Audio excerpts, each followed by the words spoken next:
হাসরের ময়দানে বান্দা এতটা চিৎকার দিয়া দৌড়াবে, ছেলেরে তালাশ করবে, মেয়েকে তালাশ করবে, পরিবারের কে আছে আপন খুঁজবে, সন্তানের কাছে গিয়া বলবে একটা নেক আমাকে দাও। সন্তান বলবে আমার বাবা ছিল ঠিক, তবে তুমি যে আমার বাবা তা আমি বিশ্বাস করি না। নেক দিবে পরের কথা, বিশ্বাসই করি না। বাপ ছিল ঠিক, তুমি আমার বাবা এটা বিশ্বাস করি না।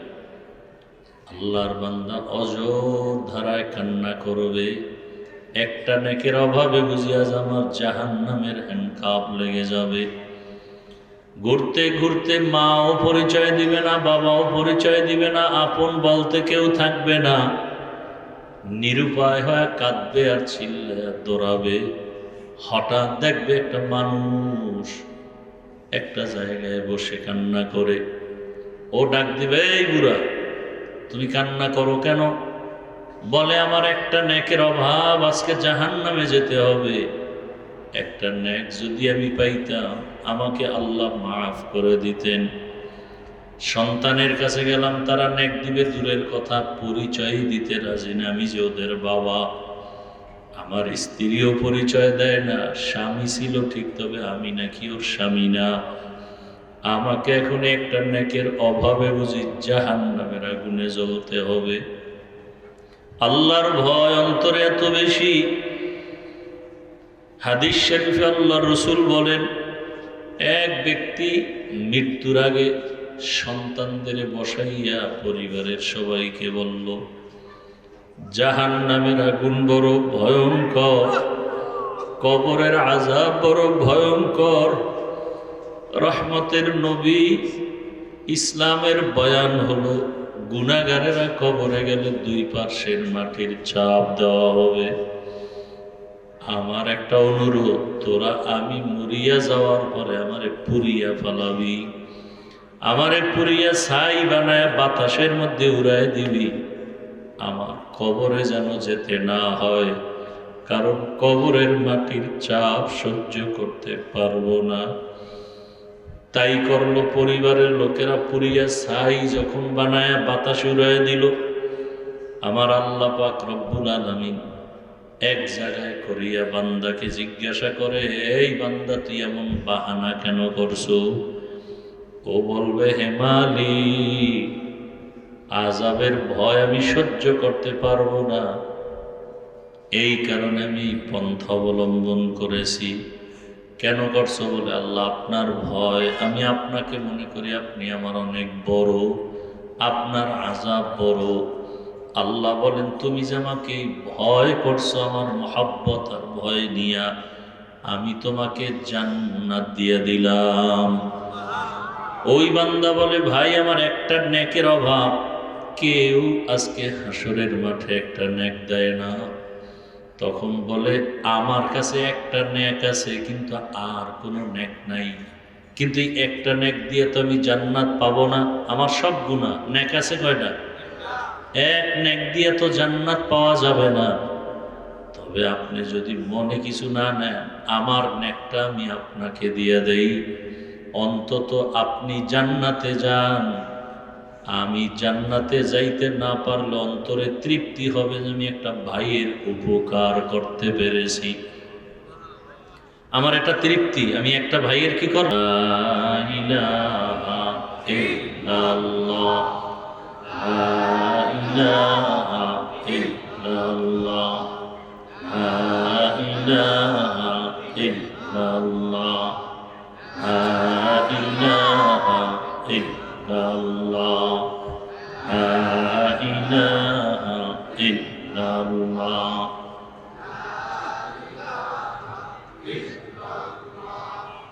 লা ইলাহা ইল্লাল্লাহ,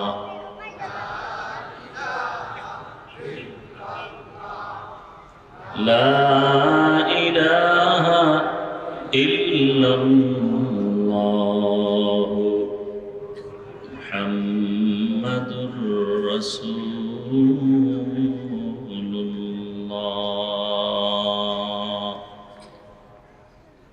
আল মাদ্রাসাতুল ইসলামী আফসারুল উলুম তালতলা কর্তৃক আয়োজিত 2 দিন ব্যাপী বার্ষিক ওয়াজ ও দোয়ার মাহফিলের আজ সমাপনী দিন 24শে নভেম্বর 2025।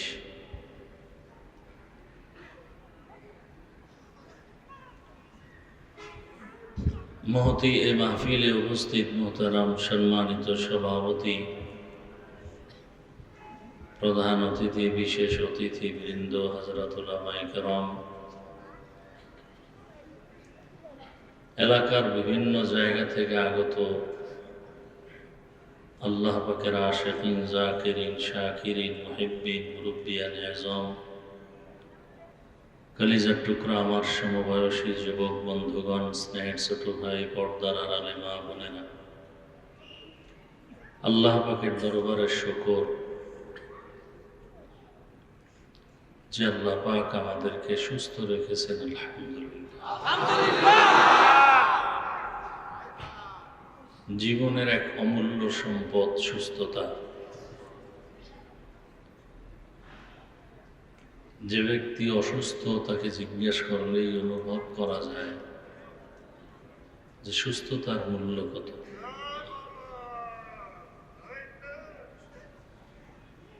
আল্লাহ পাক আমাদের এই সুস্থতাকে দায়েমান কবুল করেন।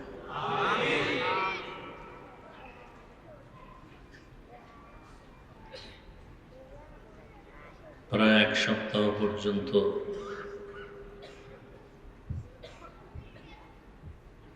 উম্মতের থেকে আলাদা হয়েছিলাম। আল্লাহ পাক দুনিয়াতে পরীক্ষা করবেন তার মুমিনদেরকে। মিনাল খাউফি ওয়াল জুই ওয়া নাকসিম মিনাল আমওয়াল ওয়াল আনফুসি ওয়াস সামারাত ওয়া বাশশিরিস সাবিরিন।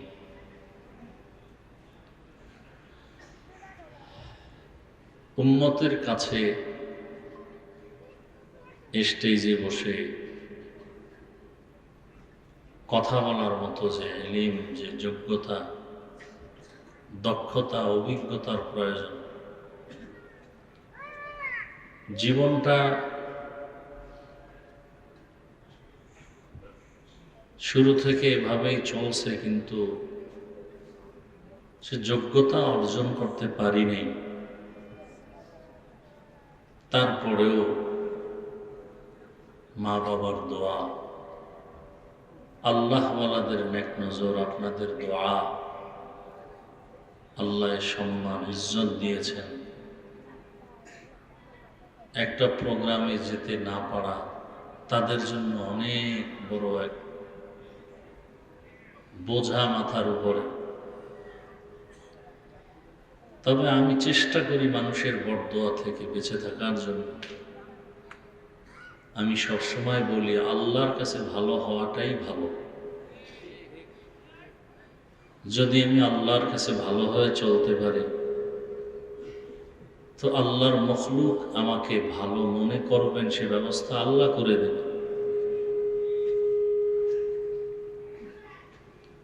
তবে অজান্তে অসতর্কতামূলক অনেকে অনেক মন্তব্য হয়তোবা করে থাকেন, তাদের জন্য আমি ক্ষমা চাই।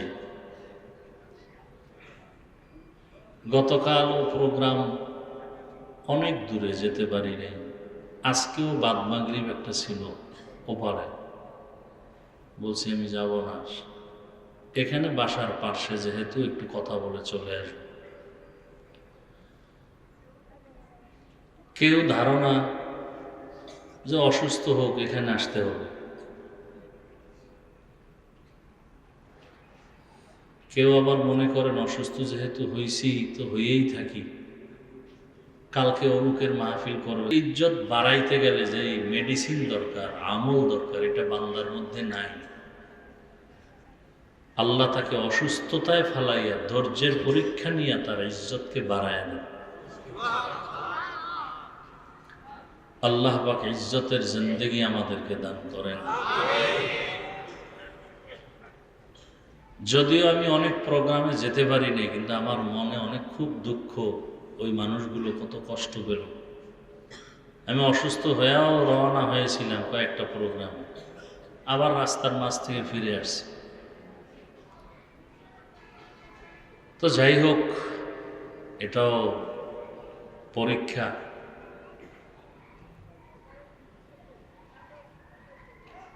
আল্লাহ পাক রব্বুল আলামিন এই উম্মতের মোহাব্বতকে দায়েমান কবুল করুন।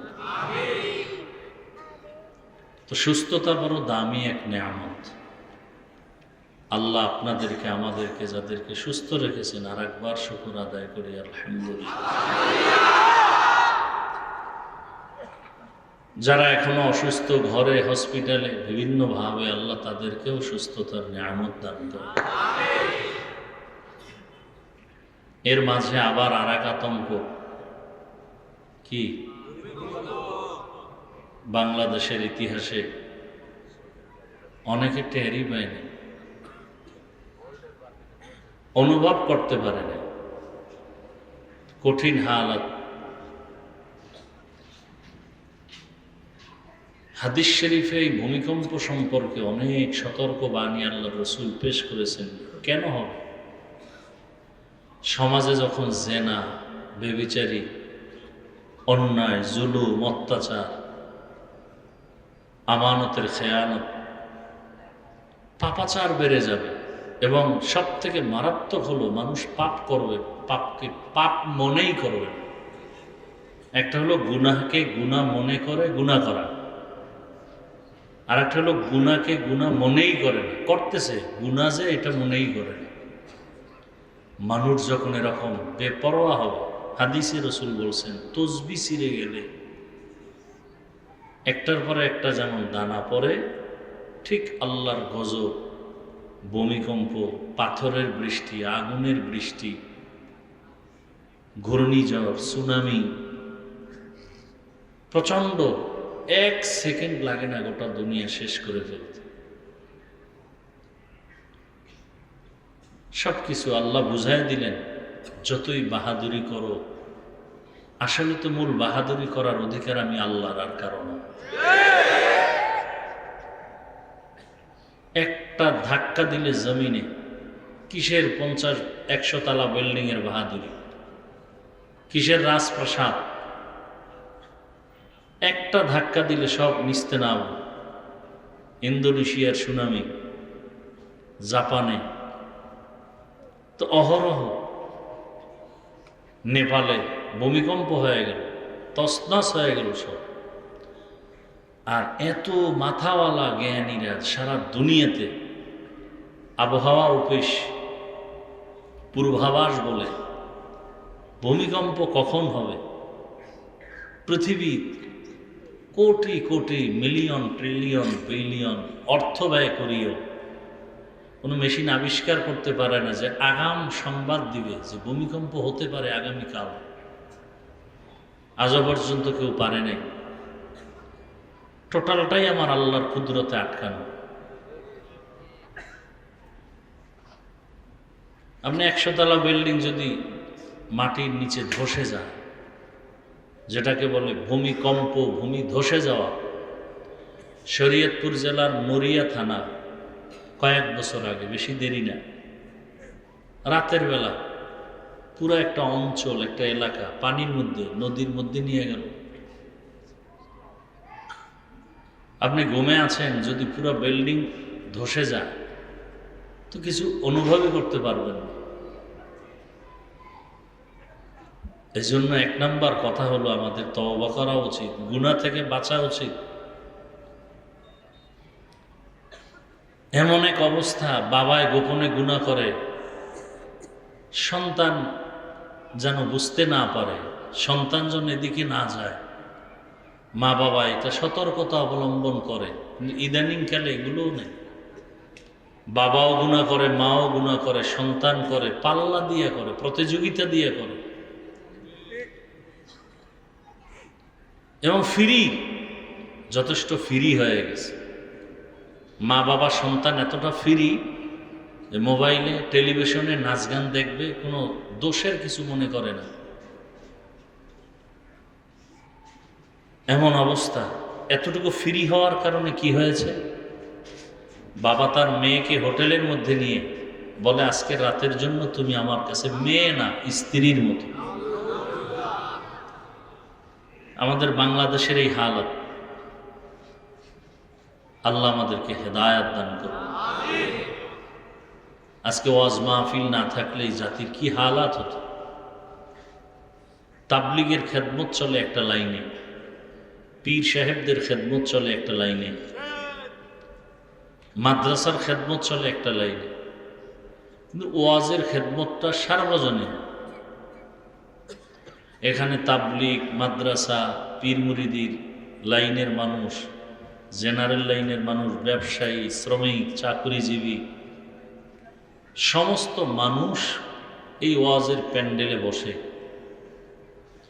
এদের সাথে সম্পর্ক তৈরি করা, উলামায়ে কেরামদের এই বন্ধন, এটা সর্বোত্তম একটা বন্ধন, সর্বোত্তম একটা কাজ।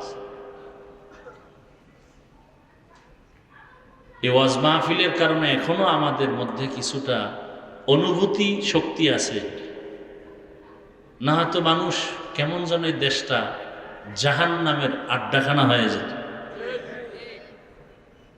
আল্লাহ হেদায়াত দান করুন।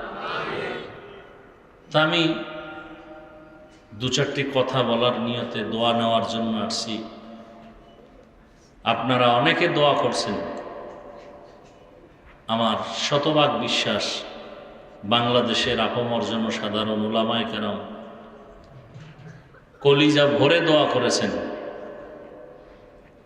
সুস্থতার জন্য, উম্মতের মাঝে দ্বীনের দাওয়াতের জন্য। আল্লাহ পাক সকলের দোয়াকে দায়মি ভাবে কবুল করেন। যারা দোয়া করেছেন আল্লাহ তাদেরকেও দ্বীনের জন্য কবুল করেন।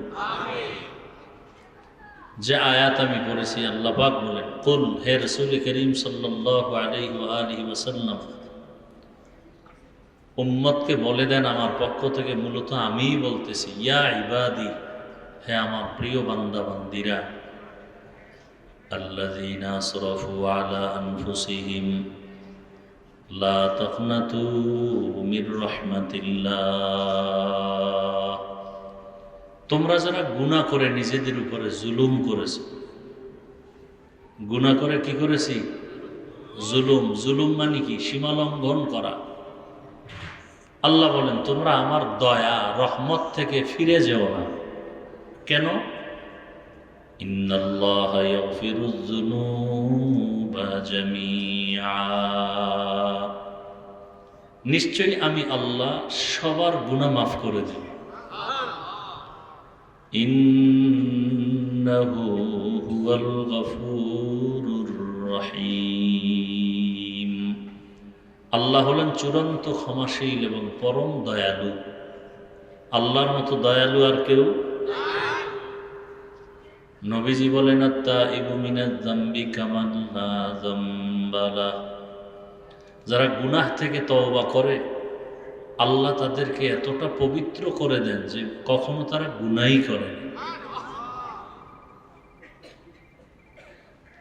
আয়াত ও হাদিসের আলোকে আল্লাহ পাক গোটা দুনিয়ার মানুষকে তওবার পথে আহ্বান করেছেন।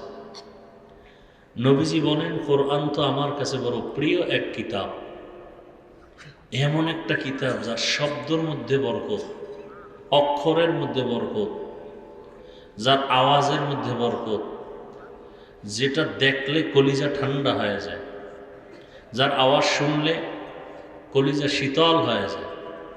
সেই কিতাবের নাম কি? কোরআন। তবে এই কোরআনে যত আয়াত আছে এর মধ্যে এই আয়াত আমার কাছে আরো বেশি প্রিয়, যেটা আমি পড়লাম। কেন? নবীজি বলেন আল্লাহ যে কত বড় দয়াময়, এই আয়াত হলো তার প্রমাণ। আল্লাহ কত বড় দয়াময়। দুনিয়াতে যত মানুষ আছে সমস্ত মানুষকে আল্লাহ পাক জান্নাত দিবেন এই আহ্বান করছেন এই আয়াতের মধ্যে। একটা মানুষকেও আল্লাহ জাহান্নামে দিবেন না। তবে এখন এই জাহান্নাম থেকে বাঁচতে হলে কি করতে হবে? আল্লাহ বলেন আসো, ফিরে আসো আমার দয়ার দরজায়, আমার রহমতের দরজায় ফিরে আসো, আমি তোমাকে মাফ করে দেব, আমার দরওয়াজায় ফিরিয়ে আসো। অন্যায়ের থেকে নিজেকে বাঁচাও। সামনে জীবন যেটা পাবো সেটা তো আলাদা, যেটা চলে গেছে। ওই জীবনে গুনাহ আছে না নাই? হাতের গুনাহ, জবানের। সারা এলাকার মানুষ জানে বড় জাহান্নামী গুনাহগার। আল্লাহর বান্দি যখন পানি পান করায় কুকুরকে দিল, কুকুরের কলিজা ঠান্ডা হয়ে গেল। হাদিসের ঘটনা, নবীজি বলতেছেন সাহাবায়ে কেরাম, ওই জাহান্নামী নারীটা যখন কুকুরকে পানি পান করায় দিল, সাথে সাথে একটা গায়েবী আওয়াজ আসছে। গায়েবী আওয়াজ এসে বলে, রে বান্দি, তুমি জীবনে যত গুনাহ করেছো সব গুনাহ মাফ করা হয়ে গেছে। তোমার এখন আমল নামায় কোনো গুনাহ নাই। রহমতের নবী বলেন, খায়রুন নাস মাইয়ানফাউন নাস। জমিনে ওই ব্যক্তি বড় ভালো মানুষ যার দ্বারা অন্যের উপকার হয়, কখনো ক্ষতি হয় না, সে হলো ভালো মানুষ। অন্যের উপকার, ক্ষতি করব না, উপকার করতে না পারলেও কি করব না, ক্ষতি করব না, এই ভালো মানুষ। ওই জাহান্নামী নারী গুনাহগার শুধু একটা কুকুরকে পানি পান করাবার কারণে রহমতের নবী বলেন হাদিসে পাকে, আল্লাহ তাকে মাফ করে দিয়েছেন। আল্লাহ পাক রব্বুল আলামিন বলেন, আমি চাই বান্দাকে জাহান্নাম থেকে বাঁচায় জান্নাত দিব, তবে বাহানা তালাশ করি। কোন একটা উসুল পাওয়া যায় কিনা, একটা লাইন পাওয়া যায় কিনা। যেমন হাদিসে আর একটা ঘটনা আছে, নবীজি বলেন হাসরের ময়দানে যখন মানুষগুলো উলঙ্গ দাঁড়াবে, সর্বপ্রথম যিনি পোশাক পরবে তিনি হবেন ইব্রাহিম আলাইহিস সালাম। সব উলঙ্গ হাসরের মাঠে। আম্মা জান আয়েশা রাদিয়াল্লাহু আনহা বলেন, ইয়া রাসূলুল্লাহ, হাসরের ময়দানে নারীরাও কি উলঙ্গ? বলে হা। পুরুষও? বলে হা। দূরত্ব কত? বলে সব সামনে। আম্মা জান আয়েশা বলেন, তো লজ্জা কি হবে না? রহমতের নবী বলেন, হে আয়েশা, লজ্জা পাবে দূরের কথা, একজন আর একজনের দিকে তাকাবারও হুঁশ হবে না। এত ভয়ঙ্কর হবে হাসরের ময়দান। সেই সময় মানুষগুলো পাগলের মতো দৌড়াবে। নবী বলেন, হাসরের ময়দান তো এমনিই বড় কঠিন। একদিকে সূর্যের গরম, অন্যদিকে আবার জাহান্নামের আগুনের গরম। আবার আমার আল্লাহ রাগান্বিত আওয়াজ দিবেন, লিমানিল মুলকুল ইয়াউম লিল্লাহিল ওয়াহিদিল কাহ্হার। এতটা কঠিনের মধ্যেও আরো আয়েশাকে নবী বলেন, আরো 3টা জায়গা হবে আরো কঠিন। যেই 3টা জায়গায় কঠিন হওয়া মাত্র মা বাবা সন্তানের কোনো পরিচয় থাকবে না। একটা জায়গা হলো আমল নামা হাতে দেওয়ার সময়, আর একটা সময় হবে আমল ওজন করার সময়, আর একটা সময় হবে পুলসিরাত পার হওয়ার সময়। কারণ জাহান্নামের উপর দিয়েই হবে পুলসিরাত। যেমন আমরা ব্রিজ পার হই, নিচে কি পানি, যদি পড়ে যায় বিপদ, পড়ে গেলে কি পুলসিরাতের নিচে জাহান্নামের আগুন। এইভাবে জাহান্নামের উপর দিয়ে পুলসিরাত। যারা ঈমান ও আমল নিয়ে যাবে তারা পার হয়ে যাবে, আর গুনাহগারেরা ওখানেই পড়ে যাবে নিচে। রহমতের নবী বলেন, এই 3টা জায়গা নিয়ে আমিও বড় পরেশান হয়ে যাব, আমার উম্মতের কি উপায় হবে।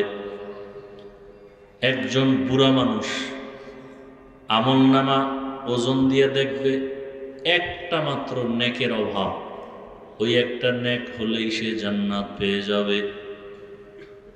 নেক আছে কিন্তু কয়টার অভাব? একটা নেকের অভাব। আল্লাহ বলবে, দেখো তো তোমার কোনো আপনজন আছে কিনা, একটা নেক দিবে। হাসরের ময়দানে বান্দা এতটা চিৎকার দিয়া দৌড়াবে, ছেলেরে তালাশ করবে, মেয়েকে তালাশ করবে, পরিবারের কে আছে আপন খুঁজবে, সন্তানের কাছে গিয়া বলবে একটা নেক আমাকে দাও। সন্তান বলবে, আমার বাবা ছিল ঠিক, তবে তুমি যে আমার বাবা তা আমি বিশ্বাস করি না। নেক দিবে পরের কথা, বিশ্বাসই করি না। বাপ ছিল ঠিক, তুমি আমার বাবা এটা বিশ্বাস করি না। আল্লাহর বান্দা অজর ধারায় কান্না করবে, একটা নেকের অভাবে বুঝিয়া যে আমার জাহান্নামের হ্যান্ডকাপ লেগে যাবে। ঘুরতে ঘুরতে মাও পরিচয় দিবে না, বাবাও পরিচয় দিবে না, আপন বলতে কেউ থাকবে না। নিরুপায় হয়ে কাঁদবে আর চিল্লে দৌড়াবে। হঠাৎ দেখবে একটা মানুষ একটা জায়গায় বসে কান্না করে। ও ডাক দিবে, এই বুড়া তুমি কান্না করো কেন? বলে, আমার একটা নেকের অভাব, আজকে জাহান্নামে যেতে হবে। একটা নেক যদি আমি পাইতাম আমাকে আল্লাহ মাফ করে দিতেন। সন্তানের কাছে গেলাম, তারা নেক দিবে দূরের কথা, পরিচয় দিতে রাজি না আমি যে ওদের বাবা। আমার স্ত্রীও পরিচয় দেয় না, স্বামী ছিল ঠিক, তবে আমি নাকি ওর স্বামী না। আমাকে এখন একটা নেকের অভাবে বুঝি জাহান্নামের আগুনে জ্বলতে হবে। আল্লাহর ভয় অন্তরে এত বেশি,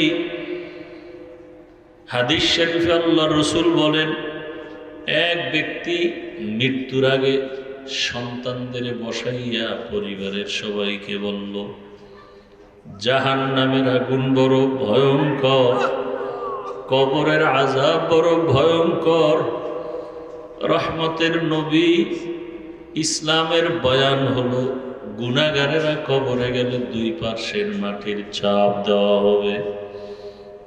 আমার একটা অনুরোধ, তোরা আমি মরিয়া যাওয়ার পরে আমারে পুড়িয়া ফেলাবি, আমারে পুড়িয়া ছাই বানায় বাতাসের মধ্যে উড়ায় দিবি।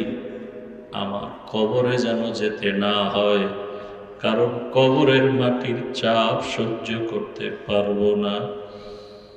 তাই করলো, পরিবারের লোকেরা পুড়িয়া ছাই যখন বানায় বাতাস উড়ায় দিল, আমার আল্লাহ পাক রব্বুল আলামিন এক জায়গায় করিয়া বান্দাকে জিজ্ঞাসা করে, এই বান্দা তুই এমন বাহানা কেন করছো? ও বলবে, হে মালিক, আযাবের ভয় আমি সহ্য করতে পারবো না, এই কারণে আমি পন্থা অবলম্বন করেছি। কেন করছো? বলে, আল্লাহ আপনার ভয়, আমি আপনাকে মনে করি আপনি আমার অনেক বড়, আপনার আযাব বড়। আল্লাহ বলেন, তুমি যে আমাকে ভয় করছো আমার মহাব্বত আর ভয় নিয়া, আমি তোমাকে জান্নাত দিয়ে দিলাম। ওই বান্দা বলে, ভাই আমার একটা নেকের অভাব, কেউ আজকে হাসরের মাঠে একটা নেক দেয় না। তখন বলে, আমার কাছে একটা নেক আছে, কিন্তু আর কোনো নেক নাই। কিন্তু এই একটা নেক দিয়ে তো আমি জান্নাত পাবো না, আমার সব গুনাহ। নেক আছে কয়টা?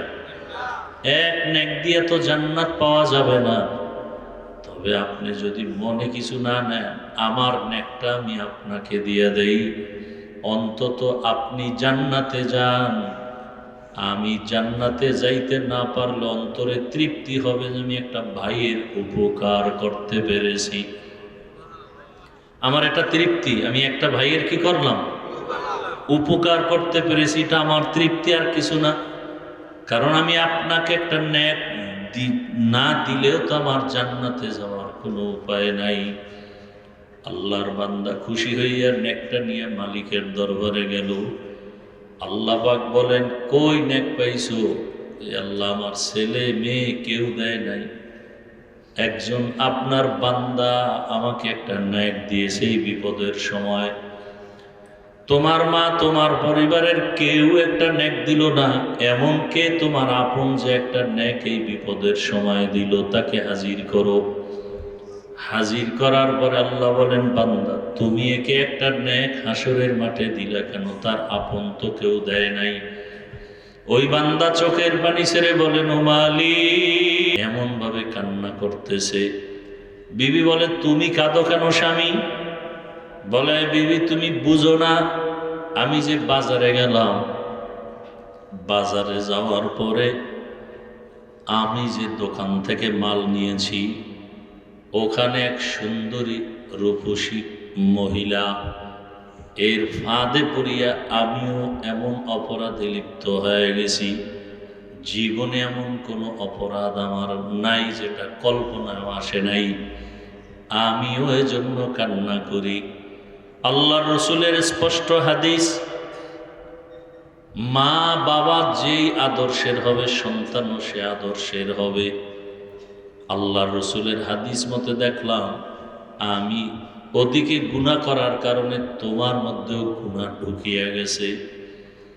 এজন্য প্রত্যেকটা মা বাবা, প্রত্যেক স্বামী যদি চিন্তা করি, স্ত্রীও যদি চিন্তা করে, সন্তানও চিন্তা করি, মা বাবা যেই অন্যায় করতেছি এর আসর গিয়া সন্তানের মধ্যে একবার পড়িয়া যাবে। স্বামী যদি অন্যায় করে স্ত্রীর মধ্যে গুনার আসর চলে যাবে। অতএব এই গুনাহ যে ঘরের মধ্যে চলবে, এই ঘরের মধ্যে কোনো হাজারো আলেম ওলামা নিয়ে দোয়া করাইলে কাজ হবে না। এরকম ভূমিকম্প, ভূমিধস, সুনামি, ঘূর্ণিঝড়, একের পর এক বিপদ আসবে, সন্তান হারিয়ে যাবে। দেখেন নাই এই ভূমিকম্পে বাবায় দৌড় দিছে ছেলেরে থুইয়া, কে দেখেন না এগুলো? কাছে দৌড়, ছেলে পরে দৌড় দিছে, পরে বাবা এগিয়ে এটারে ধরছে।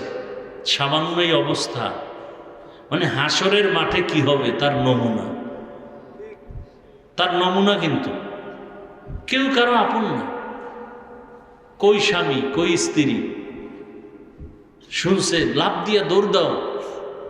আরে আল্লাহ যদি ধরে তুমি দৌড়ে যাবা কই? আর 5টা সেকেন্ড যদি ভূমিকম্পর মেয়াদটা বেড়ে যাইত, আপনি দৌড় দিয়া 5 তলার থেকে নিচে নামবেন। এখানে তো আরো এই দৌড়াদৌড়ি করেও তো অনেকে আহত হয়ে গেছে। আপনি বাইরে গিয়ে দাঁড়াবেন, যদি বিল্ডিং আর একটা পড়ে, অথচ দৌড়াইতেছে, মাথায় কাপড় নাই মহিলারা। কই নামাজ তো ধরেন নাই, যে এত বড় একটা বাংলাদেশের ইতিহাসে বিপদ আসছে, না আর নামাজ ছাড়া যাবে না, আল্লাহর কাছে তওবা করি, ছেলে মেয়ে নিয়ে একটু হালালভাবে চলি, কোনো চিন্তাই তো নাই।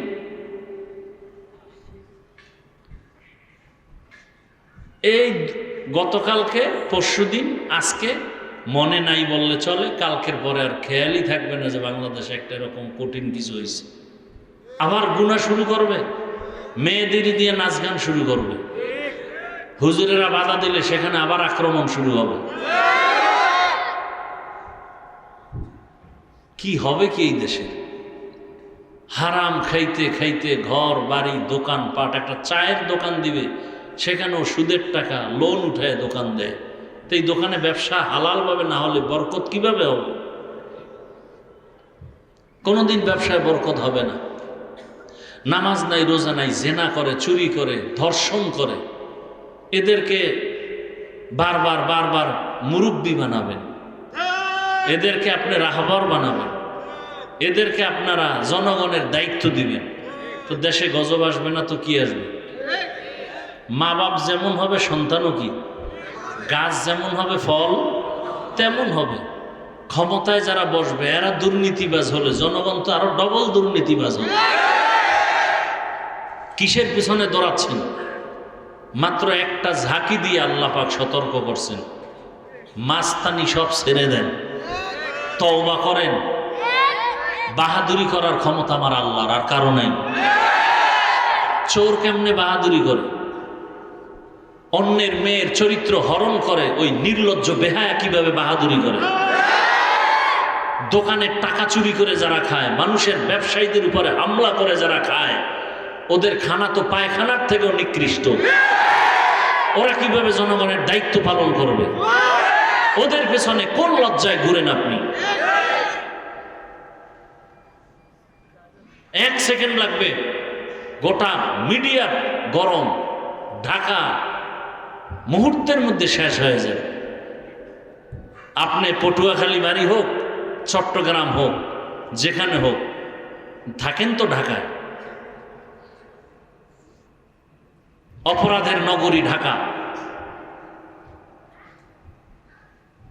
সন্তান অপরাধ করে, মেয়ে অপরাধ করে, আবার একদল অপরাধ যতটুকুই করেন না করেন, যারা করে তাদেরকে সাপোর্ট দেন, এটা আর একটা অপরাধ। চুরি করলে যে গুনাহ, আপনি চোরকে সাপোর্ট করলে সে একই গুনাহ। মদ পান করলে যে গুনাহ, যে মদ পান করছে তাকে সাপোর্ট করছেন, আপনি পান করেন নাই, আপনার সে একই গুনাহ। কত ধোঁকা খাবেন, কত ধোঁকা খাবেন, এখনো হুঁশ হবে না। আল্লাহ একটা সামথিং বাড়ি দিয়ে গেলেন, লাফাইতেছেন না খুব, এর মধ্যে আল্লাহ একটা বাড়ি দিয়ে দিলেন। এই লাফানের মধ্যে একটু সীমাবদ্ধতার মধ্যে চলো, বেশি লাফায় না। ধর বলারও টাইম পাবা না, মাটির তলে চলে যাবা, কোথায় যাবা কেউ খুঁজেও পাবে না। তওবা করেন। আপনি জানেন লোকটা চোর, তাকে তার কাছে কিভাবে আপনি মাল রাখেন হেফাজতে। আপনি জানেন লোকটার চরিত্র খারাপ, আপনি তার কাছে আপনার মেয়েকে কিভাবে আমানত রাখবেন। চোখের সামনে দেখেন চোর, ধর্ষক, খুনি, এদের হাতে আপনার সম্পদ কিভাবে আমানত থাকবে। জেনে শুনে অপরাধ কেন করবেন? কিসের অভাব আপনার বলেন? আপনাকে কেউ টাকা দেয়? খেটে খাবেন, কাজ করে কামাই রুজি করে হালালভাবে খাবেন। অন্যের চুরির টাকা খাবেন কেন? আপনার সন্তানের পেটে চুরির টাকা যাবে কেন? আপনার সন্তানের পেটের মধ্যে গুন্ডামির টাকা যাবে কেন? হারামের টাকা যাবে কেন? কাজ করেন, রিক্সা চালায় হলো হালালভাবে খান, সন্তানটাকে হালাল খানা দেন। কেন নিজে ক্ষতিগ্রস্ত হচ্ছেন? সন্তানকে অপরাধের দ্বার প্রান্তে রেখে যাচ্ছেন। এই সন্তান তো আপনাকে কোনোদিন সম্মান দিবে না। ওই এক সন্তান বাজার থেকে আইসা বাবার সাথে তর্ক করে রশি দিয়ে বাঁধছে, বাবারে বাইরে টাইনে নিতেছে। তোমার সাথে আর দরকার নেই, ঘরে থাকারও দরকার নেই। টানতে টানতে কতদূর নিয়ে বাবাকে দাঁড়া দাঁড়া দাঁড়া এই পর্যন্ত রাখ, আর সামনে নিস না। তো সন্তানকে বাবা আর সামনে নিব না কেন? আমার বাপেরও টানতে টানতে এই পর্যন্ত আছে।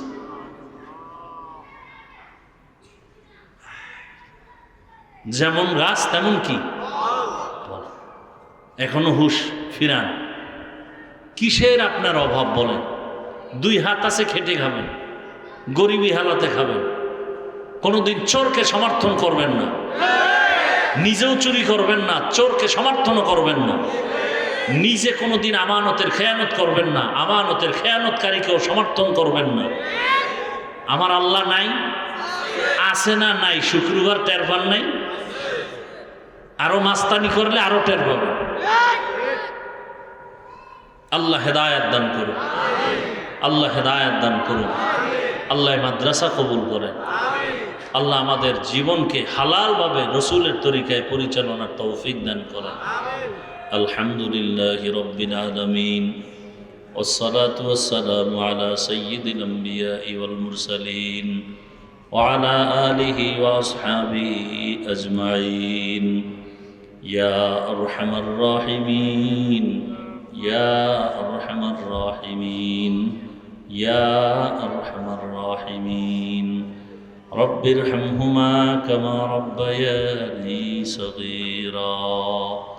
الله